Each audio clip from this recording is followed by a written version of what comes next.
ਰਾਹ ਤੇ ਆ ਰਹੇ ਹੋ ਮੇਨ ਸਟ੍ਰੀਮ ਪੋਲਿਟਿਕਸ ਵਾਲੇ ਚੋਣ ਸਿਆਸਤ ਦੇ ਵਿੱਚ ਆ ਰਹੇ ਹੋ, ਕੀ ਮਹਿਸੂਸ ਕਰ ਰਹੇ ਹੋ, ਕੀ ਸੋਚ ਕੇ ਇੱਥੇ ਆਏ ਹੋ? ਜਿਹੜੀ ਗੱਲ ਤੁਸੀਂ ਕਹੀ ਹੈ ਵੀ ਆ ਕੇ ਕੀ ਮਹਿਸੂਸ ਕਰਦੇ ਹੋ, ਮੈਨੂੰ ਇੰਝ ਲੱਗਦਾ ਪਿਆ ਵੀ ਲੜਾਈ ਮੈਂ ਲੰਮੇ ਸਮੇਂ ਤੋਂ ਹੀ ਲੜਦਾ ਪਿਆ ਸਾਂ। ਗੰਦੀ ਰਾਜਨੀਤੀ ਤੇ ਵੀ ਲੜਦਾ ਪਿਆ ਸਾਂ ਔਰ ਕਾਰਪੋਰੇਟ ਘਰਾਣਿਆਂ ਤੇ ਵੀ ਲੜਦਾ ਸਾਂ ਵੀ ਜਿੱਥੇ ਮੈਨੂੰ ਲੱਗਦਾ ਸੀ ਗਲਤ ਕੰਮ ਹੈ ਲੜਦਾ। ਹੁਣ ਵੀ ਉਹੀ ਲੜਾਈ ਲੜਦੇ ਪਏ ਆ। ਲੜਾਈ ਦਾ ਥੋੜਾ ਜਿਹਾ ਤਰੀਕਾ ਜਿਹੜਾ ਆਪਾਂ ਚੇਂਜ ਕਰ ਦਿੱਤਾ, ਪਰ ਲੜਾਈ ਅਜੇ ਵੀ ਉਸੇ ਪ੍ਰਕਾਰ ਗੰਦੀ ਰਾਜਨੀਤੀ ਦੇ ਖਿਲਾਫ ਤੇ ਕਾਰਪੋਰੇਟ ਘਰਾਣਿਆਂ ਦੇ ਖਿਲਾਫ ਅੱਜ ਵੀ ਜਾਰੀ ਹੈ। ਮਖੂ ਸਾਹਿਬ, ਏਜੰਡਾ ਕੀ ਹੈ? ਚੋਣਾਂ ਤਾਂ ਸਾਰੇ ਲੜ ਰਹੇ ਨੇ, ਕੋਈ ਵੱਖਰਾ ਏਜੰਡਾ ਹੈ ਤੁਹਾਡੇ ਕੋਲ ਕਿ ਲੋਕ ਤੁਹਾਨੂੰ ਕਿਉਂ ਚੁਣਨ? ਨਰਿੰਦਰ ਮੋਦੀ ਕੱਲ੍ਹ ਐਲਾਨ ਕਰ ਦੇਣ ਕਿ ਸਵਾਮੀਨਾਥਨ ਕਮਿਸ਼ਨ ਦੀ ਰਿਪੋਰਟ ਲਾਗੂ ਕਰਦੇ ਆ, ਫਿਰ ਤੁਸੀਂ ਇਸ ਰਾਹ ਨੂੰ ਛੱਡ ਦੋਗੇ? ਹੋਰ ਤਾਂ ਕੋਈ ਏਜੰਡਾ ਹੀ ਨਹੀਂ ਤੁਸੀਂ ਦੱਸ ਰਹੇ। ਇਹ ਤੇ ਫਿਰ ਜੇ ਬਿੱਲ ਵਾਪਸ ਹੋ ਗਏ ਤੇ ਫਿਰ ਲੋਕੀ ਸਾਰੇ ਮੋਦੀ ਵਾਲੇ ਪਾਸੇ। ਹੋਰ ਏਜੰਡਾ ਕੀ ਹੈ? ਹੋਰ ਏਜੰਡਾ? ਇੱਕ ਮਿੰਟ ਦੇਖੋ, ਇੱਕ ਮਿੰਟ, ਏਜੰਡੇ ਤੇ ਬਹੁਤ ਨੇ। ਜੇ ਏਜੰਡਿਆਂ ਦੇ ਉੱਪਰ ਸਿਆਸਤ ਕਰਨੀ ਹੁੰਦੀ ਤੇ ਫਿਰ 17 ਦੇ ਵਿੱਚ ਮੇਰੇ ਕੋਲ ਬਹੁਤ ਵਧੀਆ ਮੌਕਾ ਸੀ, ਮੇਰਾ ਫੇਸ ਸੀ, ਮੈਨੂੰ ਉਦੋਂ ਵੀ ਵੱਡੀਆਂ ਵੱਡੀਆਂ ਆਫਰ ਆਈਆਂ ਵੀ ਤੁਸੀਂ ਆ ਜਾਓ ਰਾਜਨੀਤੀ ਦੇ ਵਿੱਚ, ਮੈਂ ਆ ਜਾਂਦਾ।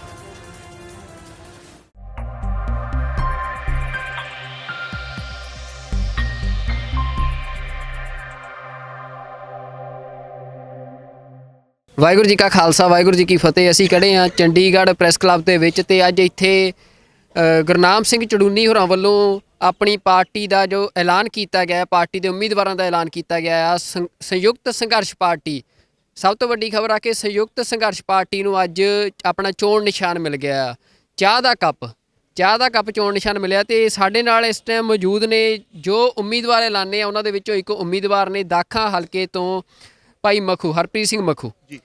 ਹਰਪ੍ਰੀਤ ਸਿੰਘ ਮਖੂ ਨੂੰ ਦਾਖਾ ਹਲਕੇ ਤੋਂ ਉਮੀਦਵਾਰ ਐਲਾਨਿਆ ਗਿਆ ਆ ਚੜੂਨੀ ਧੜੇ ਵੱਲੋਂ। ਇਹ ਵੀ ਦੱਸ ਦਈਏ ਕਿ ਜਿਹੜਾ ਗੁਰਨਾਮ ਸਿੰਘ ਚੜੂਨੀ ਦੀ ਇਹ ਪਾਰਟੀ ਆ, ਇਹ ਸੰਯੁਕਤ ਸਮਾਜ ਮੋਰਚਾ ਦੇ ਨਾਲ ਮਿਲ ਕੇ ਚੋਣਾਂ ਲੜਨ ਜਾ ਰਹੇ ਨੇ। 10 ਸੀਟਾਂ ਸੰਯੁਕਤ ਸਮਾਜ ਮੋਰਚਾ ਵੱਲੋਂ ਸੰਯੁਕਤ ਸੰਘਰਸ਼ ਪਾਰਟੀ ਨੂੰ ਦਿੱਤੀਆਂ ਗਈਆਂ ਨੇ, ਤਾਂ ਕਿਸਾਨ ਜਥੇਬੰਦੀਆਂ ਦਾ ਜਿਹੜਾ ਚੋਣਾਂ ਚਾਹੀਆਂ ਨੇ ਉਹਨਾਂ ਦਾ ਵੀ ਗਠਜੋੜ ਹੋ ਗਿਆ। ਤਾਂ ਹਰਪ੍ਰੀਤ ਸਿੰਘ ਮਖੂ, ਸਭ ਤੋਂ ਪਹਿਲਾਂ ਤੁਹਾਨੂੰ ਵਧਾਈਆਂ ਦਿੰਦੇ ਆ ਤੁਹਾਨੂੰ ਕਿ ਤੁਸੀਂ ਅੱਜ ਇਸ ਰਾਹ ਤੇ ਆ ਰਹੇ ਹੋ ਮੇਨ ਸਟ੍ਰੀਮ ਪੋਲਿਟਿਕਸ ਵਾਲੇ ਚੋਣ ਸਿਆਸਤ ਦੇ ਵਿੱਚ ਆ ਰਹੇ ਹੋ, ਕੀ ਮਹਿਸੂਸ ਕਰ ਰਹੇ ਹੋ, ਕੀ ਸੋਚ ਕੇ ਇੱਥੇ ਆਏ ਹੋ? ਮੈਨੂੰ ਇੰਝ ਲੱਗਦਾ ਛੋਟੇ ਵੀਰ, ਪਹਿਲਾਂ ਤਾਂ ਮੈਂ ਤੁਹਾਡਾ ਧੰਨਵਾਦੀ ਹਾਂ, ਤੁਹਾਡੇ ਚੈਨਲ ਦਾ ਧੰਨਵਾਦੀ ਹਾਂ, ਸਰੋਤਿਆਂ ਦਾ ਧੰਨਵਾਦੀ ਹਾਂ। ਜਿਹੜੀ ਗੱਲ ਤੁਸੀਂ ਕਹੀ ਹੈ ਵੀ ਆ ਕੇ ਕੀ ਮਹਿਸੂਸ ਕਰਦੇ ਹੋ, ਮੈਨੂੰ ਇੰਝ ਲੱਗਦਾ ਪਿਆ ਵੀ ਲੜਾਈ ਮੈਂ ਲੰਮੇ ਸਮੇਂ ਤੋਂ ਹੀ ਲੜਦਾ ਪਿਆ ਸਾਂ। ਗੰਦੀ ਰਾਜਨੀਤੀ ਤੇ ਵੀ ਲੜਦਾ ਪਿਆ ਸਾਂ ਔਰ ਕਾਰਪੋਰੇਟ ਘਰਾਣਿਆਂ ਤੇ ਵੀ ਲੜਦਾ ਸਾਂ ਵੀ ਜਿੱਥੇ ਮੈਨੂੰ ਲੱਗਦਾ ਸੀ ਗਲਤ ਕੰਮ ਹੈ ਲੜਦਾ। ਹੁਣ ਮੈਨੂੰ ਇੰਝ ਲੱਗਦਾ ਪਿਆ ਵੀ ਹੁਣ ਵੀ ਉਹੀ ਲੜਾਈ ਲੜਦੇ ਪਏ ਆ। ਲੜਾਈ ਦਾ ਥੋੜਾ ਜਿਹਾ ਤਰੀਕਾ ਜਿਹੜਾ ਆਪਾਂ ਚੇਂਜ ਕਰ ਦਿੱਤਾ, ਪਰ ਲੜਾਈ ਅਜੇ ਵੀ ਉਸੇ ਪ੍ਰਕਾਰ ਗੰਦੀ ਰਾਜਨੀਤੀ ਦੇ ਖਿਲਾਫ ਤੇ ਕਾਰਪੋਰੇਟ ਘਰਾਣਿਆਂ ਦੇ ਖਿਲਾਫ ਅੱਜ ਵੀ ਜਾਰੀ ਹੈ। ਮੁੱਖ ਲੜਾਈ ਕਿਸ ਪਾਰਟੀ ਦੇ ਖਿਲਾਫ ਆ ਤੁਹਾਡੀ, ਜੇ ਇਸ ਸਮੇਂ ਦੇਖਿਆ ਜਾਵੇ? ਨਹੀਂ, ਜਿਹੜੀ ਵੀ ਗੰਦੀ ਸਿਆਸਤ ਪੰਜਾਬ ਦੇ ਵਿੱਚ ਹੋ ਰਹੀ ਹੈ ਜਾਂ ਭਾਰਤ ਦੇ ਵਿੱਚ ਹੋ ਰਹੀ ਹੈ, ਹਰੇਕ ਦੇ ਮੈਂ ਖਿਲਾਫ ਹਾਂ। ਜਦੋਂ ਤੁਸੀਂ ਮੈਦਾਨ ਦੇ ਵਿੱਚ ਨਿਕਲ ਜਾਂਦੇ ਹੋ ਨਾ, ਅਖਾੜੇ ਦੇ ਵਿੱਚ ਕੁੱਦ ਜਾਂਦੇ ਹੁੰਦੇ ਹੋ, ਉਦੋਂ ਇਹ ਸਵਾਲ ਕੋਈ ਬਾਹਲਾ ਮਾਇਨੇ ਨਹੀਂ ਰੱਖਦਾ ਵੀ ਕਿਸ ਭਲਵਾਨ ਨੂੰ ਤੁਸੀਂ ਟਾਰਗੇਟ ਕੀਤਾ।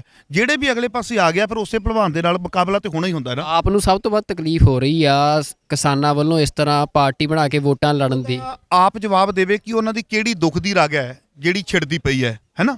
ਨੰਬਰ 2 ਦੇ ਉੱਪਰ ਕੱਲ੍ਹ ਦਾ ਇੱਕ ਮੈਂ ਦੇਖ ਰਿਹਾ, ਮੈਂ ਇੱਕ ਐਸਾ ਮਾਹੌਲ ਸਿਰਜਿਆ ਜਾ ਰਿਹਾ ਆ ਵੀ ਕਿਸਾਨਾਂ ਦੀ ਪਾਰਟੀ ਬਣਾਉਣ ਦੇ ਨਾਲ ਬੀਜੇਪੀ ਨੂੰ ਫਾਇਦਾ ਹੋ ਜਾਏਗਾ ਤੇ ਆਪ ਦਾ ਨੁਕਸਾਨ ਹੋ ਜਾਏਗਾ, ਹੈ ਨਾ।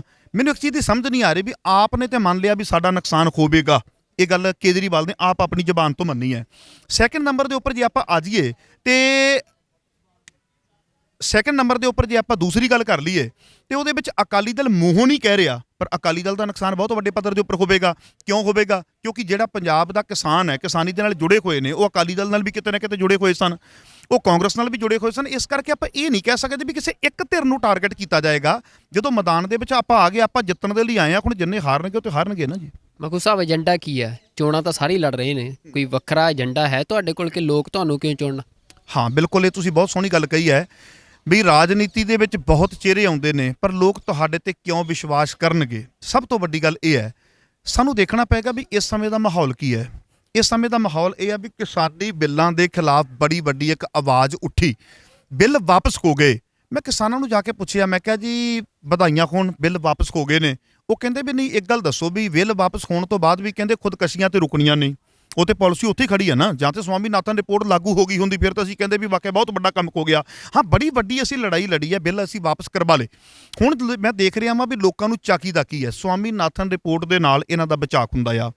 ਇਸ ਕਰਕੇ ਜਿਹੜੀ ਖੇਤੀ ਐਸੀ ਇੱਕ ਚੀਜ਼ ਹੈ ਵੀ ਜਿਹੜੀ ਤੁਹਾਡੇ ਖੁੱਲੇ ਦੇ ਵਿੱਚ ਪਈ ਹੈ। ਆ ਹੁਣ ਉੱਤੋਂ ਗੜੇ ਪੈ ਗਏ, ਬਰਸਾਤ ਹੋ ਗਈ ਤਾਂ ਵੀ ਇੱਕ ਨੁਕਸਾਨ ਹੈ। ਜੇ ਬਹੁਤੀ ਜ਼ਿਆਦਾ ਠੰਡ ਪੈ ਗਈ, ਕੋਰਾ ਪੈ ਗਿਆ, ਆਲੂ ਦਾ ਨੁਕਸਾਨ ਹੈ ਨਾ। ਉਹਦੇ ਵਿੱਚ ਸਾਰੀ ਚੀਜ਼ ਦਾ ਬੜਾ ਖਿਆਲ ਰੱਖ ਕੇ ਚੱਲਿਆ ਜਾਏਗਾ। ਖੇਤੀਬਾੜੀ ਇੱਕ ਨੀਤੀ ਬਣਾਈ ਜਾਏਗੀ, ਲਘੂ ਉਦਯੋਗ ਪਿੰਡਾਂ ਦੇ ਵਿੱਚ ਬਣਾਏ ਜਾਣਗੇ। ਜਦੋਂ ਲਘੂ ਉਦਯੋਗ ਬਣ ਗਏ, ਖੇਤੀਬਾੜੀ ਨੀਤੀ ਦੇ ਉੱਪਰ ਅਸੀਂ ਐਸਾ ਧਿਆਨ ਦੇ ਦਿੱਤਾ ਤੇ ਮੇਰੇ ਖਿਆਲ ਦੇ ਵਿੱਚ ਆਮ ਲੋਕਾਂ ਦਾ ਭਲਾ ਹੋਏਗਾ ਤੇ ਜਿਹੜੇ ਲੋਕ ਇਸ ਚੀਜ਼ ਦੇ ਸਤਾਏ ਹੋਏ ਨੇ ਸਿਸਟਮ ਦੇ, ਉਹ ਸਾਡੇ ਨਾਲ ਆਉਣਗੇ। ਨੰਬਰ 2, ਲਘੂ ਉਦਯੋਗ ਦੇ ਨਾਲ ਕੀ ਹੋਵੇਗਾ ਵੀ ਜਿਹੜਾ ਸਾਡਾ ਮਜ਼ਦੂਰ ਹੈ ਉਹਨੂੰ ਪਿੰਡ ਦੇ ਵਿੱਚ ਮਜ਼ਦੂਰੀ ਮਿਲੇਗੀ, ਸਹੀ ਭਾਅ ਦੇ ਉੱਪਰ ਮਿਲੇਗੀ। ਮਜ਼ਦੂਰ ਭਾਈਚਾਰਾ ਵੀ ਆਪਣੇ ਨਾਲ ਕਿਤੇ ਨਾ ਕਿਤੇ ਜੁੜ ਜਾਏਗਾ। ਸੋ ਇਸ ਕਰਕੇ ਖੇਤੀਬਾੜੀ ਨੀਤੀ ਦੇ ਉੱਪਰ ਬੜਾ ਵੱਡਾ ਕੰਮ ਕਰਾਂਗੇ। ਇਹਦੇ ਵਿੱਚ ਵਪਾਰ ਦਾ ਜਿਹੜਾ ਤਰੀਕਾ ਹੈ ਉਹ ਵੀ ਕਾਰਪੋਰੇਟ ਘਰਾਣਿਆਂ ਦੇ ਹੱਥਾਂ ਵਿੱਚੋਂ ਖੋਹਣ ਦਾ ਯਤਨ ਕਰਾਂਗੇ ਤੇ ਮੇਰੇ ਖਿਆਲ ਦੇ ਵਿੱਚ ਇੱਕ ਅੱਛਾ ਜਿਹੜਾ ਸੁਨੇਹਾ ਦੇਵਾਂਗੇ। ਇਸ ਕਰਕੇ ਲੋਕ ਸਾਡੇ ਤੇ ਵਿਸ਼ਵਾਸ ਕਰਨਗੇ। ਤੁਸੀਂ ਜਿਹੜੀ ਸਾਰੀ ਗੱਲ ਕੇਂਦਰਿਤ ਰੱਖੀ ਸਵਾਮੀਨਾਥਨ ਕਮਿਸ਼ਨ ਦੀ ਰਿਪੋਰਟ ਤੇ ਰੱਖੀ, ਮੱਖੂ ਸਾਹਿਬ ਚਲੋ ਮੈਂ ਤੁਹਾਨੂੰ ਸਵਾਲ ਕਰਦਾ ਕਿ ਜੇ ਨਰਿੰਦਰ ਮੋਦੀ ਕੱਲ ਐਲਾਨ ਕਰ ਦੇਣ ਕਿ ਸਵਾਮੀਨਾਥਨ ਕਮਿਸ਼ਨ ਦੀ ਰਿਪੋਰਟ ਲਾਗੂ ਕਰਦੇ ਫਿਰ ਤੁਸੀਂ ਇਸ ਰਾਹ ਨੂੰ ਛੱਡ ਦੋਗੇ? ਹੋਰ ਤਾਂ ਕੋਈ ਏਜੰਡਾ ਹੀ ਨਹੀਂ ਤੁਸੀਂ ਦੱਸ ਰਹੇ। ਇਹ ਤੇ ਫਿਰ ਜੇ ਬਿੱਲ ਵਾਪਸ ਹੋ ਗਏ ਤੇ ਫਿਰ ਲੋਕੀ ਸਾਰੇ ਮੋਦੀ ਵਾਲੇ ਪਾਸੇ। ਹੋਰ ਏਜੰਡਾ ਕੀ ਹੈ? ਹੋਰ ਏਜੰਡਾ ਇੱਕ ਮਿੰਟ ਦੇਖੋ, ਇੱਕ ਮਿੰਟ, ਏਜੰਡੇ ਤੇ ਬਹੁਤ ਨੇ। ਜਿਹੜੀ ਗੱਲ ਤੁਸੀਂ ਕਹੀ ਹੈ ਵੀ ਮੰਨ ਲਓ ਸਵਾਮੀਨਾਥਨ ਰਿਪੋਰਟ ਮੋਦੀ ਲਾਗੂ ਕਰ ਦਿੰਦਾ ਆ ਤੇ ਅਸੀਂ ਉਹਦੇ ਵਾਲੇ ਪਾਸੇ ਹੋ ਜਾਾਂਗੇ। ਹੁਣ ਬਿੱਲ ਮੋਦੀ ਨੇ ਰੱਦ ਕਰ ਦਿੱਤੇ ਕਿ ਆਪਾਂ ਕਿਸਾਨ ਉਹਦੇ ਵਾਲੇ ਪਾਸੇ ਨਹੀਂ, ਪਰ ਤੁਹਾਡੇ ਕੋਲ ਏਜੰਡਾ ਕੀ ਆ? ਤੁਹਾਡਾ ਏਜੰਡਾ ਇੱਕ ਮਿੰਟ ਜੀ, ਜੇ ਸਵਾਮੀਨਾਥਨ ਰਿਪੋਰਟ ਲਾਗੂ ਕਰ ਦਿੰਦਾ ਆ ਤੇ ਸਵਾਮੀਨਾਥਨ ਰਿਪੋਰਟ ਲਾਗੂ ਕਰਕੇ ਉਹ ਕਿਸਾਨਾਂ ਤੇ ਅਹਿਸਾਨ ਨਹੀਂ ਕਰਦਾ ਪਿਆ, ਉਹ ਕਿਸਾਨਾਂ ਦੀਆਂ ਲੋੜਾਂ ਨੂੰ ਸਮਝਦੇ ਹੋਏ ਜੇ ਸਵਾਮੀਨਾਥਨ ਰਿਪੋਰਟ ਲਾਗੂ ਕਰ ਦਿੰਦਾ ਤੇ ਵਧੀਆ। ਪਰ ਉਹਦਾ ਇਹ ਨਹੀਂ ਅਰਥ ਵੀ ਅਸੀਂ ਸਾਰੇ ਉਧਰ ਚਲੇ ਜਾਵਾਂਗੇ। ਸਾਡੇ ਕੋਲ ਤਾਂ ਮੈਂ ਦੱਸ ਦਿੱਤਾ ਵੀ ਖੇਤੀਬਾੜੀ ਨੀਤੀ ਦੇ ਉੱਪਰ ਸਾਡਾ ਬੜਾ ਵੱਡਾ ਵਰਕ ਹੋਵੇਗਾ। ਖੇਤੀਬਾੜੀ ਨੀਤੀ ਦੇ ਉੱਪਰ ਬਹੁਤ ਵੱਡੇ ਕੰਮ ਹੋਣਗੇ, ਹੈ ਨਾ। ਇਹ ਸਾਰੀਆਂ ਚੀਜ਼ਾਂ ਹੋਣਗੀਆਂ। ਪਰ ਆਖਰੀ ਸਵਾਲ ਆ, ਸੰਯੁਕਤ ਸੰਘਰਸ਼ ਪਾਰਟੀ ਹਜੇ ਤੱਕ ਏਜੰਡਾ ਕਲੀਅਰ ਨਹੀਂ ਹੋ ਰਿਹਾ ਕਿ ਤੁਸੀਂ ਕਿਸ ਏਜੰਡੇ ਦੇ ਉੱਤੇ ਜਿਹੜੀ ਆ ਤੁਸੀਂ ਸਿਆਸਤ ਕਰ ਰਹੇ ਹੋ ਜੀ। ਏਜੰਡਾ ਨਹੀਂ ਕਲੀਅਰ ਹੋ। ਏਜੰਡਾ ਕਿਸ ਏਜੰਡੇ ਦੇ ਉੱਪਰ ਸਿਆਸਤ ਕਰ ਰਹੇ ਆ? ਨਹੀਂ ਭਾਜੀ, ਬਿਲਕੁਲ ਏਜੰਡੇ ਦੇ ਉੱਪਰ ਸਿਆਸਤ ਨਹੀਂ ਕਰ ਰਹੇ।